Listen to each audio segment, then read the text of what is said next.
नमस्कार साथियों, मैं डॉक्टर दिनेश कुमार पांडे। साथियों, हम लोग आज से गणित की पूरी एक सीरीज शुरू कर रहे हैं जिसमें हम लोग गणित के बिल्कुल इनिशियल प्रारंभिक स्तर से शुरू करेंगे और गणित के सभी खंडों को लेकर चलेंगे। तो आज के खंड में हम लोग बात करेंगे अंक, संख्या और दार्शनिक प्रणाली। गणित में जब भी हम लोग बात करते हैं तो सबसे पहले अंकों की बात आती है, फिर संख्याओं की बात आती है, और जब संख्याएं आती हैं तो उसमें दार्शनिक प्रणाली की बात आती है। तो आज के खंड में हम इसी की बात करेंगे। तो अब यहाँ सबसे पहले हम बात करते हैं, जैसे किसी से भी हम पूछते हैं, अगर उसके पास कुछ वस्तुएं हैं, जैसे मान लीजिए कि एक कोई टोकरी है और इसमें ये गोलियां रखी हैं।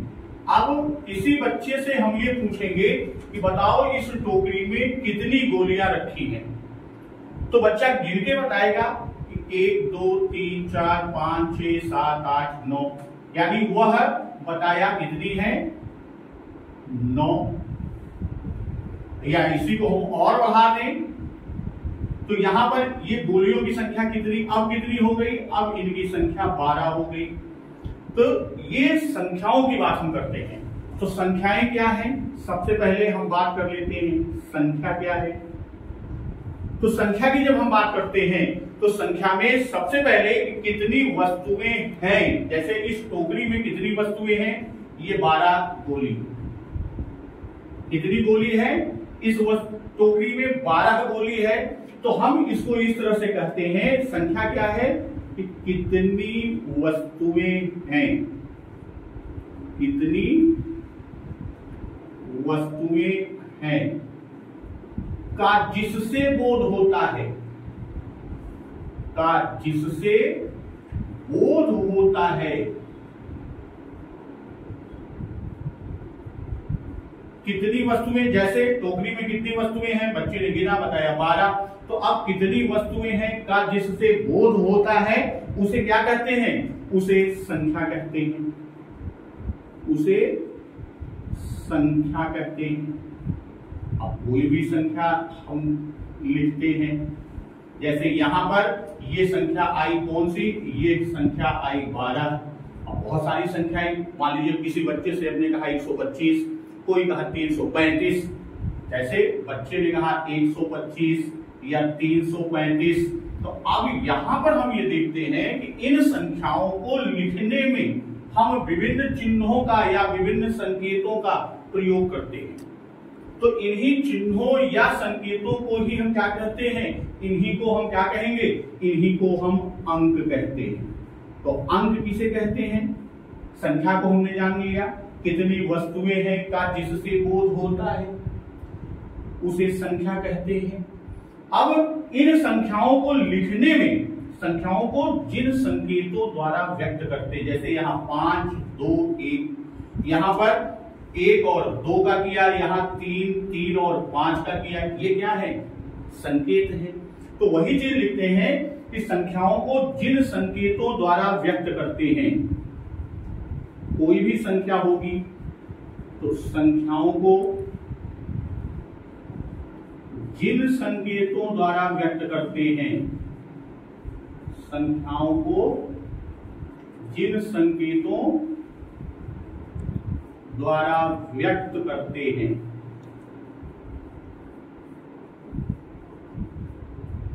जैसे यहां संख्या 125 में 1 2 और 5 आया, 335 में 3 3 5 आया, 12 में 1 और 2, 9 में ये 9, ये क्या है, ये हमारे संकेत हैं। तो संख्याओं को जिन संकेतों द्वारा हम व्यक्त करते हैं, उन्हीं को हम क्या कहते हैं, उन्हीं को संख्यांक कहते हैं। उन्हीं को क्या कहेंगे, उन्हीं को संख्यांक कहते हैं। और यही संख्यांक को ही हम आगे किसकी बात करेंगे, इन्हीं को हम संख्याओं के लिए जो प्रयुक्त होता है, संख्या के लिए जो हम संकेत प्रयुक्त करते हैं वह अंक।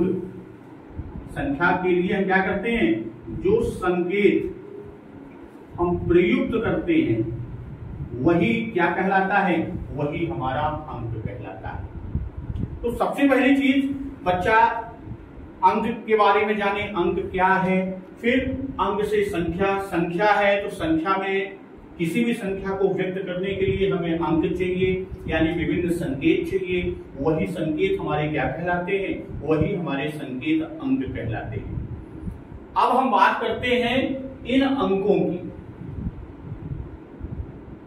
अंकों में दो तरह के मान होते हैं, एक इनका जातीय मान होता है और एक इनका स्थानीय मान होता है।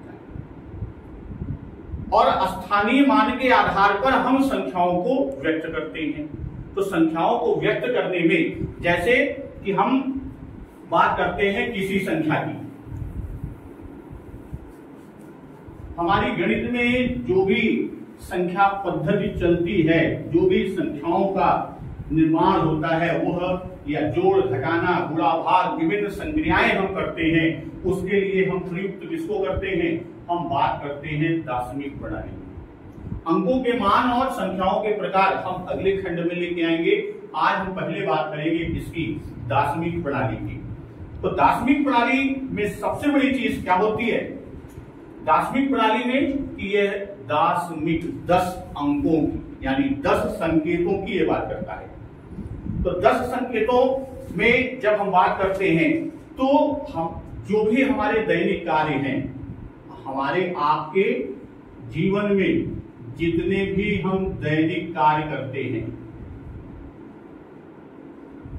जीवन के हमारे जितने भी दैनिक कार्य होते हैं, अब इसमें हम क्या करते हैं, इसमें जिस संख्या पद्धति का हम प्रयोग करते हैं उसे लिखने के लिए हम जिन अंकों का प्रयोग करते हैं, जिन संकेतों का प्रयोग करते हैं, वह संकेत कौन कौन से होते हैं, 0, 1, 2, 3, 4, 5, 6, 7, 8, 9। ये हमारे संकेत हैं। इन्हीं को हम प्रयोग करते हैं जो भी हमारे दैनिक जीवन से संबंधित गणितीय कार्य होते हैं। अब यहां हम ये देखते हैं कि अब इसमें जो प्रयोग किए हैं इनकी संख्या 1, 2, 3, 4, 5, 6, 7, 8, 9, 10। तो अब शुरू में अगर हम अंकों की बात करें तो शुरू में 1 से 9 तक के अंकों का प्रयोग हुआ विभिन्न भाषाओं में, विभिन्न सभ्यताओं में। 0 का आविष्कार भारतीय गणितज्ञों के द्वारा किया गया और 0 के आविष्कार के बाद तब यह 10 अंकों का एक श्रृंखला बनी 0 से लेकर 9 तक। और इसी को हम क्या कहते हैं, इस संख्या पद्धति को दार्शनिक संख्या प्रणाली कहते हैं। इसी को हम क्या कहते हैं, इसी को हम कहते हैं दार्शनिक संख्या प्रणाली। दार्शनिक संख्या प्रणाली में दो चीजें हम विशेषकर जो ध्यान रखना होता है, और किसी भी क्लास में आप बिल्कुल लोअर क्लास से चलेंगे वहां से भी आपको दार्शनिक संख्या प्रणाली को जानना होता है। जैसे सबसे पहले इसकी विशेषता क्या है। अच्छा, एक चीज और ये हम जान लेंगे, इसी दार्शनिक संख्या प्रणाली को हिंदू अरेबिक प्रणाली भी कहते हैं। यहाँ एक चीज ये भी आप जान लीजिए, इसी को हिंदू अरेबिक प्रणाली भी कहते हैं। कभी कभी ये प्रश्न पूछ लेता है हिंदू अरेबिक प्रणाली, तो हिंदू अरेबिक प्रणाली क्या है, यही दार्शनिक संख्या प्रणाली ही है। अब इसकी जो विशेषताएं हैं, इसकी दो विशेषताएं होती हैं। इसकी दो विशेषताएं कौन कौन सी विशेषता। पहली विशेषता यह होती है कि संख्या लिखने के लिए 10 प्रतीकों का प्रयोग किया जाता है। कोई भी संख्या हम लिखेंगे, छोटी से छोटी और बड़ी से बड़ी संख्या, तो संख्या लिखने में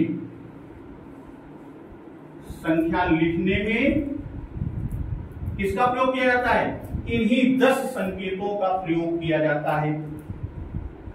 10 प्रतीकों का प्रयोग किया जाता है। जो 10 प्रतीक हैं, 10 प्रतीक का क्या होता है प्रयोग, और वह 10 प्रतीक कौन है, 0, 1, 2, 3, 4, 5, 6, 7, 8, 9। ये 10 प्रतीक हैं। छोटी से छोटी, बड़ी से बड़ी संख्या हमको पूरा यहां से लेके यहां तक की भी संख्या हमको लिखनी होगी, तो उसमें इन्हीं 10 प्रतीकों का या संकेतों का ही प्रयोग किया जाएगा, पहली विशेषता। दूसरी विशेषता कि दाईं से बाईं ओर क्रमशः, दूसरी इसकी सबसे बड़ी विशेषता जो है वह क्या है, दाईं से बाईं ओर, दाईं से बाईं ओर क्रमशः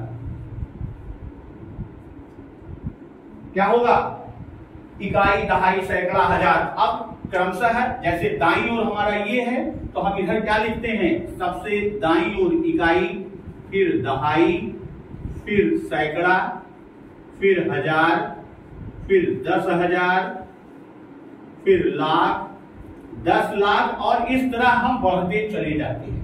ये इसकी दूसरी विशेषता है दाशमिक संख्या प्रणाली की। तीसरी इसकी विशेषता यह होती है कि इकाई से बाईं ओर जितना हम बढ़ते जाएंगे क्रमशः 10 गुना मान उसका बढ़ता जाता है। जैसे इकाई से हम दहाई की तरफ चलेंगे तो एक दहाई में 10 इकाई, इसका मान 10 गुना हो जाएगा। वहीं दहाई से हम सैकड़े पर आएंगे तो एक सैकड़े का मान 10 दहाई हो जाएगा। सैकड़ा हजार पर आएगा तो 1000 का मान 10 सैकड़ा हो जाएगा। और अगर हम इकाई से सैकड़ा पर आएंगे तो 10 और फिर 10 का गुणा, 10 दहम्मा 100, फिर 1000 पर आएंगे तो 1000 में 100 गुणे 10 यानी 1000 इकाई के मान के बराबर होता है। तो ये हमारी दाशमिक प्रणाली। अब अगली वीडियो में हम लोग बात करेंगे कि हम इन अंकों के आधार पर यानी इन संकेतों से हम विभिन्न संख्याओं का निर्माण कैसे करते हैं, और उसके लिए हम पहले स्थानीय जातीय मान की बात करेंगे और फिर अंकों से संख्याओं के निर्माण की बात करेंगे।